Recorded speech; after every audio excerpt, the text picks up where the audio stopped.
Hello there, welcome back to the Chap's Guide.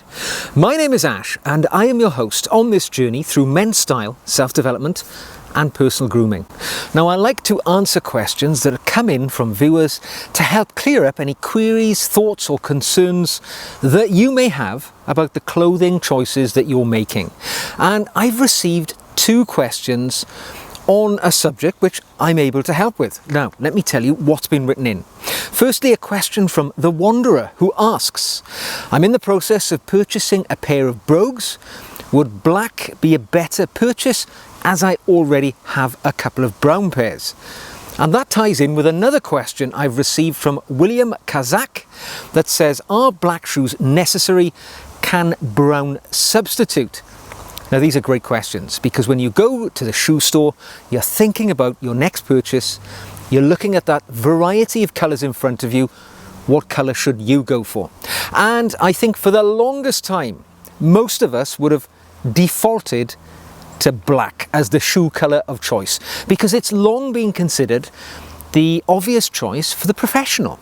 You know, whether you're a solicitor, a doctor, somebody who works in some other sort of profession, a surveyor, an architect, somebody who, as a matter of course, dresses fairly well for your job. Maybe you're in a public-facing job where you're meeting clients and you're wearing suits quite often. In the entirety of my life, black has been my default colour. However, things are definitely changing. We are seeing brown taking over from black, particularly as we're entering into an era of men's style where formality is taking the back burner and casuality is more definitely becoming the theme of choice for most gentlemen. So, what is the best colour?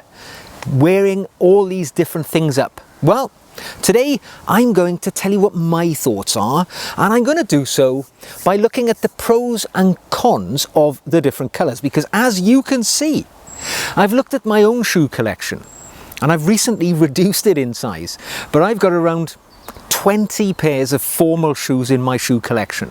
They're a variety from black cap toe Oxfords to full wingtip brogues and everything in between, even a few novelty shoes. And you know what? When I look at my collection, it's almost exactly 50-50. Half of them are black, half of them are brown. And I've thought to myself, why have I made these decisions? So let me tell you what I think. Now, for the longest time, black has been the shoe colour of choice for the professional. For some obvious reasons, I guess. When we look at uniforms that people wear, be it military uniforms, be it uniforms associated with the law, judges, solicitors, people who work in very formal undertakings, black shoes has always gone with the sombre colour suits which people wear. And that's probably the reason why black is so popular, because it goes so naturally with dark coloured suiting. Be it charcoal grey, be it navy blue, be it black for sure. You know, black is absolutely the only colour shoe choice which you have to wear with a black suit. So if you're an undertaker, if you're a concierge in a hotel, if you are a doorman and you wear black as your predominant colour, really the black shoe is the only thing that's going to go with it. But it has been the traditional choice, and even we could define it further than that. The black cap toe Oxford has been the traditional choice with sombre professional clothing. But things are changing, that's for sure. And as I say, black is essential for people who work in those professions, or a situation where you'll find yourself attending a funeral, a wedding, a job interview, or anything of that nature, a court appearance, because black is the colour which will be expected. If you wear a brown shoe, particularly a lighter brown shoe, it's going to look out of place. It looks like you're not paying that situation the reverence which would be expected. And what's expected is a black shoe. And things such as morning dress, if you're getting married, if you're attending a public event like Ascot or a wedding, again, the black shoe will be the only option for you.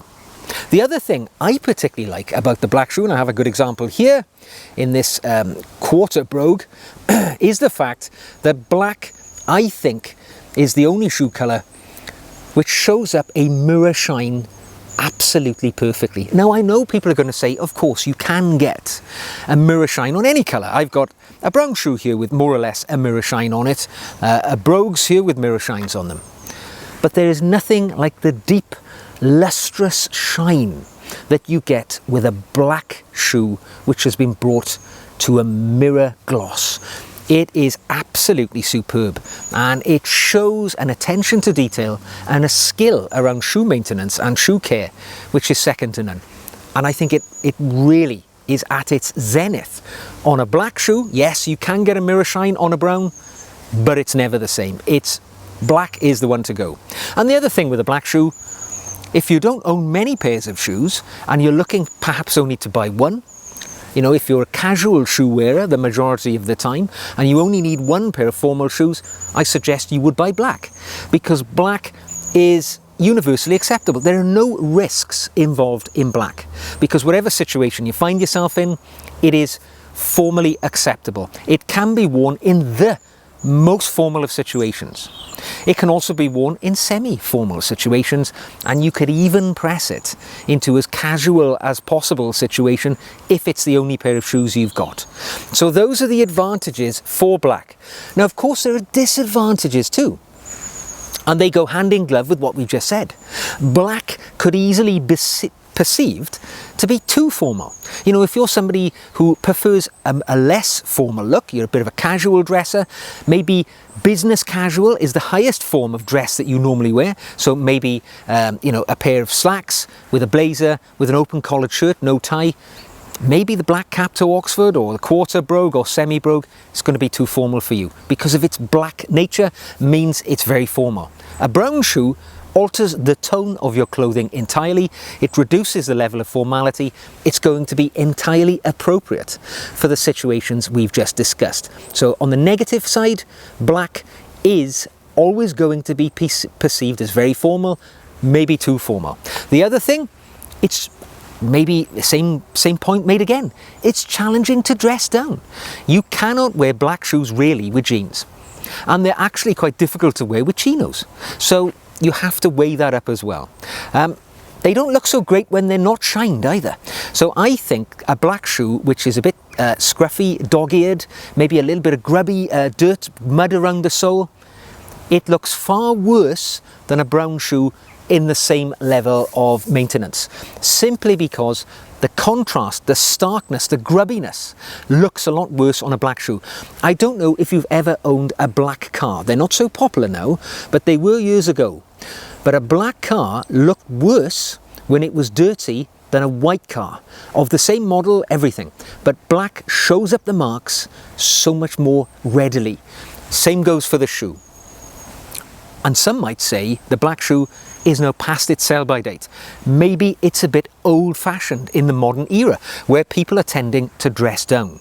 You know, even if you go for a derby brogue in black, the difference in the level of formality is starkly apparent when it's alongside its twin in brown. There's a different level of formality, and hence it may be deemed to be too old-fashioned for your wardrobe. Okay, we've talked about black, so what's the counter argument for brown? Well, it's not exactly the same, but there are some points there. The positives for brown, I would say, it is more casual, which means it's more versatile. So if you've got it in your collection, a brown pair of shoes, maybe this brown brogue for instance, you can easily wear it with a pair of jeans. It's one of the few pairs of shoes I would recommend as a dress shoe pairing with a pair of jeans. You can also wear it with chinos. That's what I'm doing right now. I've got a pair of brogues on and I'm wearing a pair of khaki chinos. It's also possible to be able to wear this shoe with, say, a blue suit. It is absolutely possible to wear a mid-brown with a blue suit. So the versatility options are far more open to you with the brown. The other thing I would say is, don't forget the differences in coloration. So when we're talking about black, black is black as black. All right, there's no different tones or shades to black. It's black. But when we're talking about brown, there is a world, a rainbow of choices which are available to you. You've got the very light coloured brown, walnut brown, which is, you know, a light colour.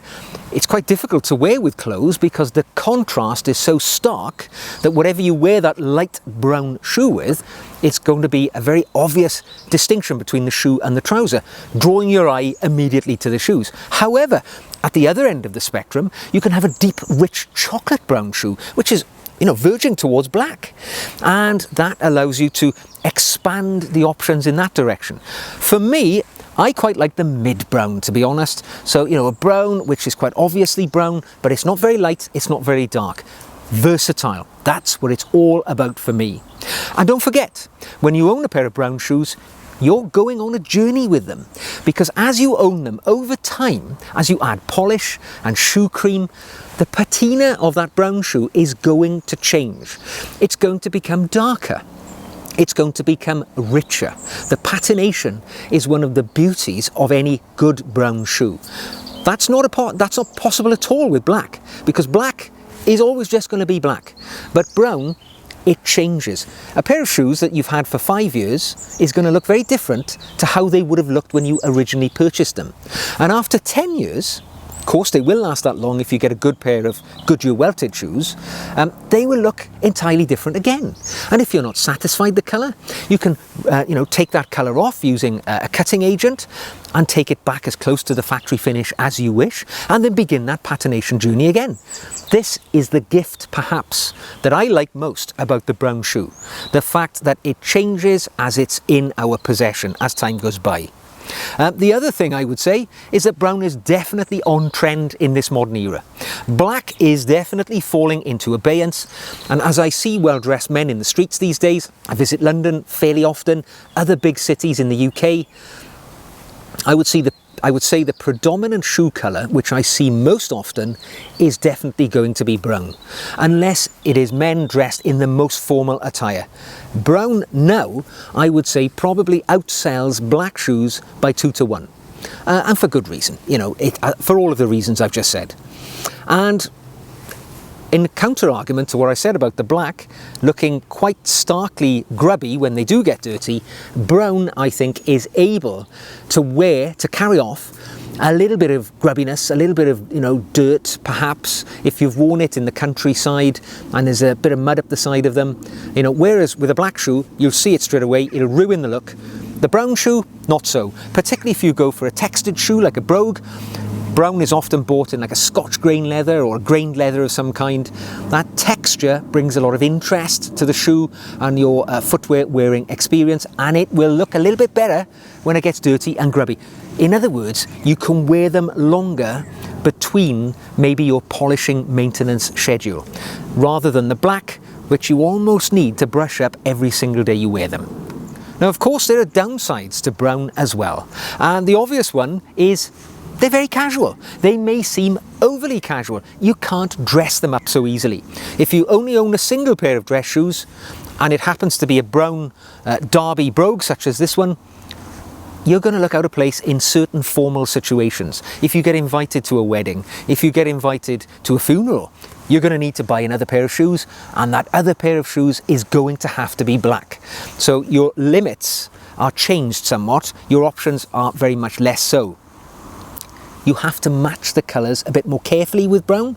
So if you are, as I say, have a walnut brown shoe, quite light in colour, and then you have a navy suit or maybe a navy pair of trousers, the marrying of those light brown shoes and the darker navy suit perhaps, or trousers, it's going to be too stark. The contrast is going to be too obvious. It's going to look odd. It's going to draw the eye, and not in a good way. So you have to be careful with those shades. They don't always go well together. And the other thing, as I've already said really, I don't think a brown shoe looks so good when it's been brought to a mirror shine. Now, I know there are these patina experts who will put this graduated burnished shine on the front of a pair of shoes, which on first glance looks spectacular. But the truth is, on a day-to-day wearing experience, when you're not spending 2 hours a day bulling up your shoes to a mirror shine, a brown shoe when it's worn over a prolonged period of time, where it cracks, you get the whitening, maybe a bit of foxing as it's called, in the cracks where the shoe has been polished. It just doesn't take the polish to a mirror shine in exactly as nice a way as a black shoe does just naturally. So not quite as good on that regard.